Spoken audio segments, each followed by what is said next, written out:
Hey everyone, AmphiStuG here. Uh, just wanted to make a video to review my Fox Outdoors jungle uh, jungle combat boots. I got these about, I want to say, year and a half ago. I think. Geez, I'll have to check my receipt. But yeah, these have served me fairly well. I've worn them quite a bit. As you can see, I have actually worn them to the point where, my toes constantly flexing caused the, the toe box to crack like that.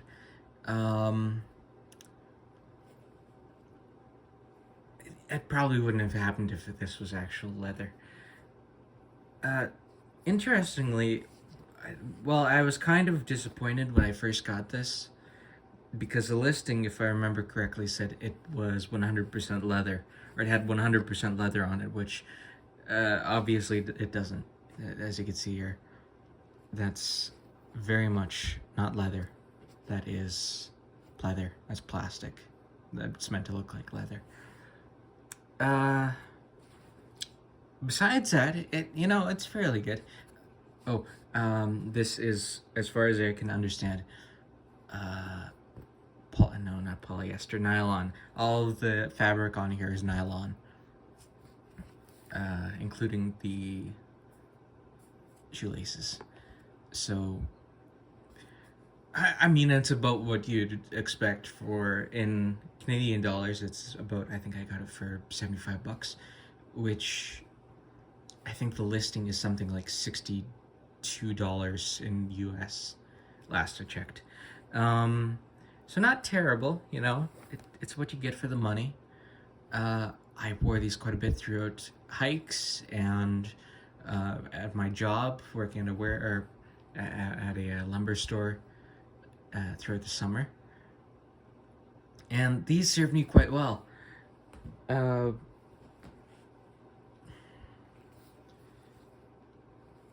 What was I gonna say? Geez, sorry, I keep losing track of what I'm gonna say, but gee. Oh, uh, something to consider about these boots, if you're gonna buy them, is that the outsole is kind of crap, really. Well, I mean, the design's good, It does what it's meant to. These actually kept really clean. I don't remember a single moment where I lost traction because the soles were caked in mud.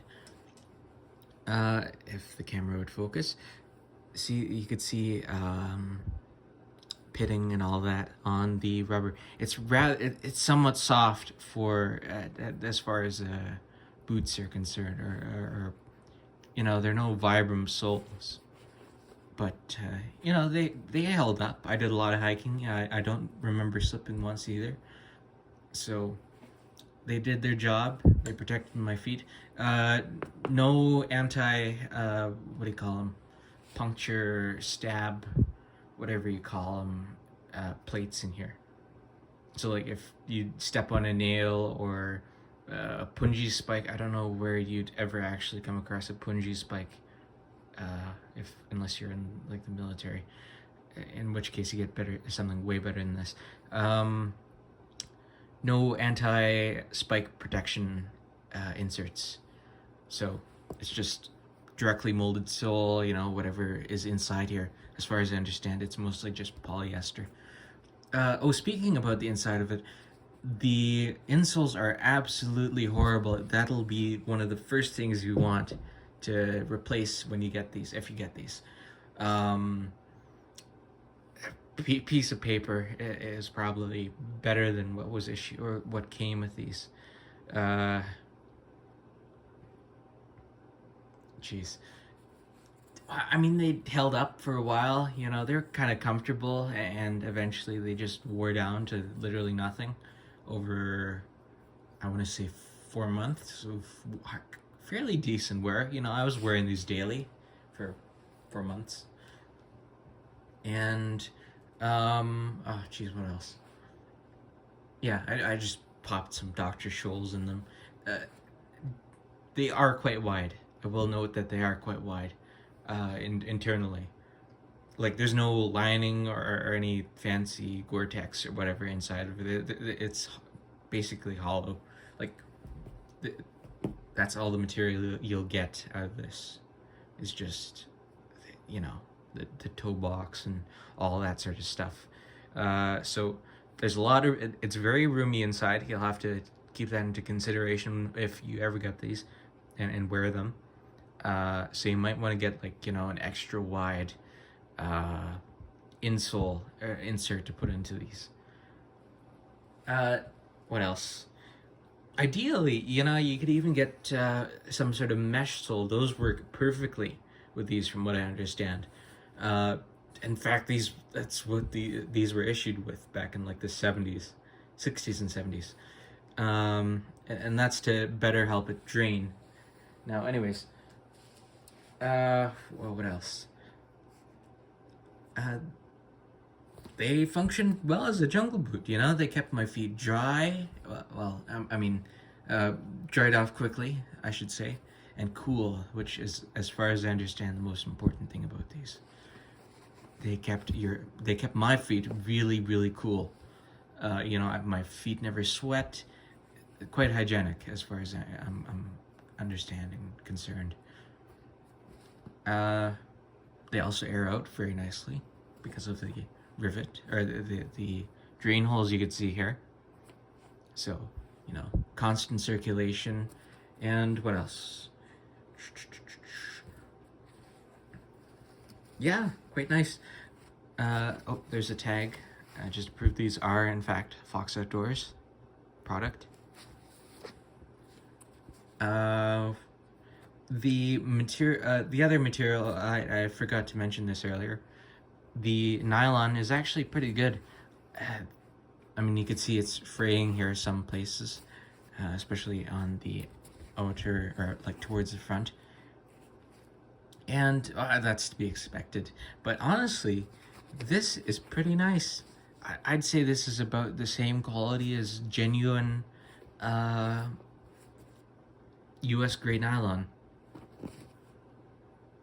Or nylon webbing, I should say. The actual, well, what's supposed to be cotton canvas, not so much. I think it's supposed to be cotton canvas. I could be wrong. Like, I know the US did this whole thing where they switched a lot of their equipment over to nylon and polyester because it didn't have problems like, what's it called? You know, like when you wash clothing over and over again and eventually it rots, or dry rots, or whatever you call it. I think it's the word. But yeah, as it dries off, it weakens slightly more with age and tension and all that. Anyways, yeah, the US, sorry, I'm rambling. The laces are not bad, you know? They're a good size. I find they're best when you wrap them around your ankle before you actually tie them. That gives it a really good tension, and oh, you can see my hand move over to the right there. It preserves the tension. You don't have to retie your shoelaces as often, which is, you know, a very nice feature. And you could tie your shoes the way you want, but you know, they do the job. But you may want to get new ones eventually, because as you can see here, the lace itself is fraying in some places, and warping. Well, actually, I guess warping's not too bad. There's the ends, basic nylon laces. They're right length, and so far I haven't had them break yet, so that's good. What else? I can confirm that these, it's definitely not leather. I tried putting some Hubbard shoe grease on them, and it literally did nothing. Like, no change in color. Oh, excuse me. No change in color. No change in texture. No matter how much shoe grease I applied, it did nothing. Also, I think the reason why they broke in the first place was because of just the fact that I was exposing them to really high temperatures. Well, not really high, you know, but like I'd be standing out. I had to stand outside a lot in like 35 plus degree weather at my job and hiking, and that probably heated up plastic somewhat, which, as far as I understand, isn't probably very good for it, and it made it weather faster, which isn't great. But otherwise, yeah, they're great boots. I got mine for $72 from Amazon. So not, I think it was something like 63 or no 65 without shipping costs. And they did pretty well. They served me well. I'm probably gonna get actual, you know, genuine, or at least the closest I can to genuine U.S. jungle boots, because, you know, something that'll actually last me rather than these, which are literally the definition of you get what you pay for. Yeah, so that's it. Thank you for watching my video. Like and subscribe if you can, if you feel like it. I'll probably be releasing more videos soon because I finally got a tripod. I'm really happy about it, to hold my piddly little phone onto it. So, and hopefully things will become more professional. I'll review and look over and examine more of my equipment that I have. I have a, hold on.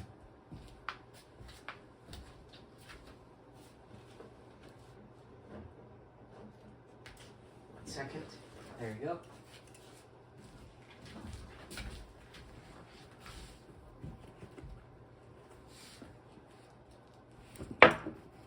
Gas mask. Or, well, okay, that's just the respirator bag. But I do have, jeez, I feel kind of stupid. People are probably gonna talk to me about, you know, what are you doing with a gas mask?